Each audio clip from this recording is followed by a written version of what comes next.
Nah, aku mau menyikapi terkait dengan yang kemarin ada kejadian, ada advokat yang naik-naik ke atas meja. Tapi ini memang bukan pertama kalinya ada advokat-advokat yang melakukan contempt of court. Ada juga sebelum-sebelumnya advokat teriak-teriak di pengadilan. Ada lagi advokat yang sampai berani memukul hakim pada saat pengadilan. Nah, kalau kita melihat di luar pengadilan pun sekarang banyak juga advokat-advokat yang mana dia tidak menjaga profesionalismenya dan juga marwahnya sebagai advokat. Dia tidak menjalankan official nobile dari profesinya. Seperti kita lihatlah bahwa banyak advokat-advokat yang contohnya menipu kliennya ketika sudah menerima fee, dia tidak menjalankan pekerjaannya, malah dia lari atau meninggalkan kliennya.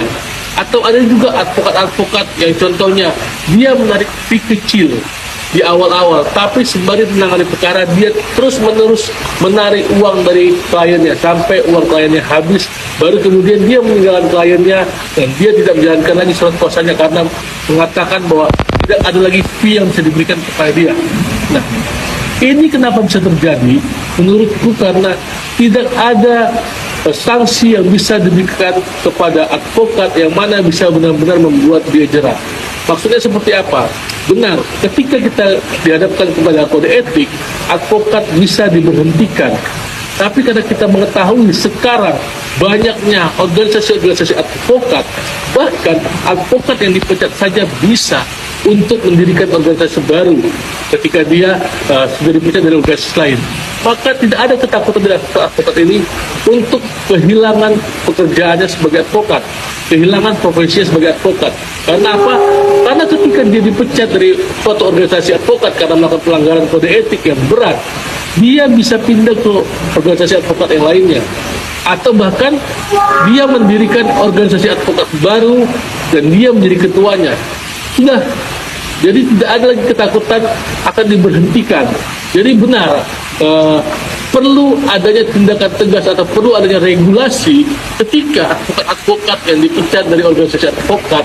Maka dalam hal ini peradilan yakni Kejaksaan Tinggi yang mengeluarkan berita acara sumpah advokat dapat mencabut berita acara sumpah tersebut sehingga advokat tersebut benar-benar tidak lagi dapat bisa menjadi pengacara, karena yang dicabut bukan lagi KTA-nya ataupun keanggotaannya sebagai anggota dari satu organisasi advokat, tetapi yang dicabut adalah izin sumpahnya, berita acara sumpahnya, sehingga dia tidak lagi dapat dikatakan sebagai advokat ataupun pengacara karena dia sudah tidak memiliki berita acara sumpah sebagai profesi advokat. Semoga membantu. Itu yang naik-naik di meja itu, siapalah, Daus apa siapa, naik di meja sebagai seorang lawyer di ruang persidangan, terlepas sidang itu sudah ditutup atau tidak. Anda itu contempt of court. Ya, kau pakai toga masih. Ya, itu bukan melambangkan keberanian. Woi, sadar nggak sih? Hah? Ini menurut saya, ya, Mahkamah Agung harus mencek itu semua ijazah-ijazahnya itu dicek, ya. Kalau memang di dikti tidak terdaftar ijazah-ijazah ini lawyer-lawyer, cabut saja basnya, karena bas yang mengeluarkan itu kan pengadilan tinggi, cabut saja, ya. Ini memalukan, ya. Lawyer itu identik sebagai pejuang keadilan yang mengutamakan, ya. Makanya saran saya kepada Mahkamah Agung, terlepas dari organisasi manapun sekarang yang mengajukan sumpah, cek ijazahnya. Kalaupun sudah dikeluarkan basnya, cek ijazahnya, karena sekarang mudah sekali mengecek ijazah melalui web di Dikti. Cek. Kalau nggak ada, cabut basnya. Sudah memalukan. Kalian sebagai penegak hukum memalukan.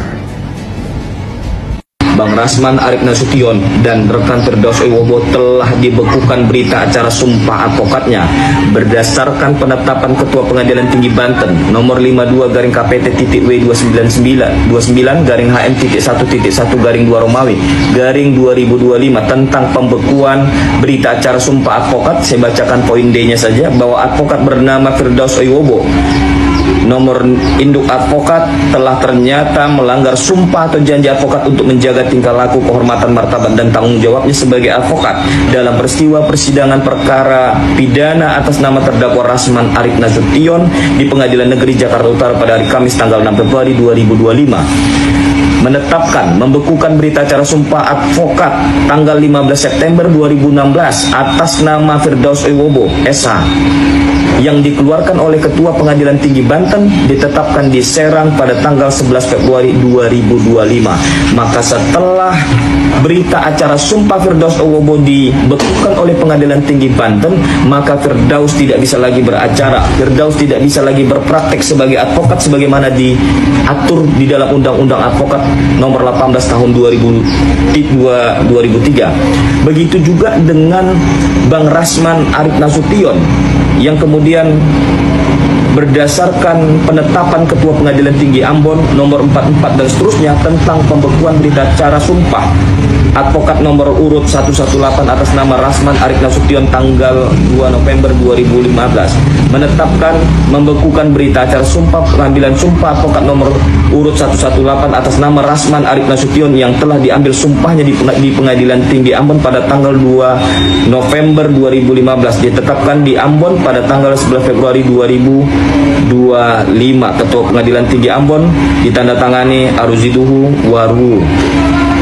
Artinya setelah Bang Rasman dibekukan berita acara sumpahnya, begitu juga Firdaus, maka Bang Rasman tidak bisa lagi membela Fadel, baik di dalam ataupun di luar persidangan, baik secara litigasi ataupun secara non litigasi. Begitu juga rekan Firdaus Wibowo yang tidak lagi bisa membela Bang Rasman Arif Nasution pada persidangan berikutnya pada tanggal 20 Februari 2025, tidak bisa lagi menjadi penasihat hukumnya, tidak bisa lagi membela Bang Rasman Arif Nasution, dan tidak bisa lagi berpraktek sebagai pengacara. Pembekuan berita acara sumpah mereka.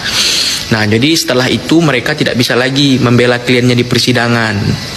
Nah, tamatlah sudah. Jadi untuk itu, ini pembelajaran bagi kita bahwasanya dalam beracara di pengadilan, di persidangan itu ada etika, ada attitude-nya. Jangan sampai terjadi contempt of court, membuat kericuan, membuat kegaduhan.